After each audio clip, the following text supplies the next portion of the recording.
ಸುದ್ದಿ ಸಾಕ್ಷಿ ನ್ಯೂಸ್ ಚಾನೆಲ್ಗೆ ಸ್ವಾಗತ. ಸಮಾಜದಲ್ಲಿ ಕಂಡುಬರುವ ದಿಕ್ಕಿಲ್ಲದ ಅನಾಥ ಶವಗಳಿಗೆ ಗೌರವಯುತವಾಗಿ ಅಂತ್ಯ ಸಂಸ್ಕಾರವನ್ನು ನೆರವೇರಿಸಲು ನಾವು ಸಂಕಲ್ಪ ತೊಟ್ಟಿದ್ದೇವೆ ಎಂದು ಭಾರತೀಯ ಜನತಾ ಪಕ್ಷದ ಮುಖಂಡರಾದ ಮೃತ್ಯುಂಜಯಣ್ಣ ತಿಳಿಸಿದರು.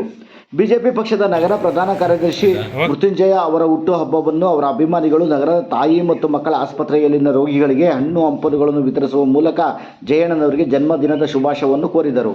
ಈ ಸಂದರ್ಭದಲ್ಲಿ ಮೃತ್ಯುಂಜಯ ಅವರು ಮಾತನಾಡುತ್ತಾ, ಮಾನವನ ಜನ್ಮ ಶ್ರೇಷ್ಠವಾದದ್ದು.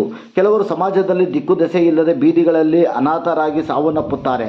ಅಂಥವರ ಶವವನ್ನು ಅತ್ಯಂತ ಗೌರವಯುತವಾಗಿ ಶಾಸ್ತ್ರೋಕ್ತವಾಗಿ ಅಂತ್ಯ ಸಂಸ್ಕಾರವನ್ನು ನೆರವೇರಿಸಬೇಕೆಂದು ನನ್ನ ಜನ್ಮದಿನದಂದು ಸಂಕಲ್ಪ ಮಾಡಿದ್ದೇವೆ. ಇನ್ನು ಮುಂದೆ ಸಮಾಜದಲ್ಲಿ ಕಂಡುಬರುವ ದಿಕ್ಕಿಲ್ಲದ ಅನಾಥ ಶವಗಳು ಕಂಡುಬಂದರೆ ನನಗೆ ತಿಳಿಸಿ ಎಂದು ಮುಖಂಡ ಮೃತ್ಯುಂಜಯಣ್ಣ ಸಾರ್ವಜನಿಕವಾಗಿ ಮನವಿ ಮಾಡಿಕೊಂಡರು. ಈ ಸಂದರ್ಭದಲ್ಲಿ ನಿವೃತ್ತ ಶಿಕ್ಷಕರಾದ ಮೆಹಬೂಬ್ ಸಾಬ್, ಪರಿಣಿತಿ ಮಂಜುನಾಥ್, SIT ಕಂಪ್ಯೂಟರ್ಸ್ ನವೀನ್, ರಾಜು, ನಾಗೇಶ್, ಕುರುಡಿ ನವೀನ್, ರಾಕೇಶ್, ವಿನೋದ್, ಸುಬ್ರಹ್ಮಣಿ, ಪದ್ಮಾ, ಅನ್ನಪೂರ್ಣ, ಲಕ್ಷ್ಮಿ, ಕವಿತಾ, ನಂದೀಶ್, ಬ್ರಹ್ಮರಾಜು ಹಾಗೂ ಇನ್ನಿತರರು ಉಪಸ್ಥಿತರಿದ್ದರು.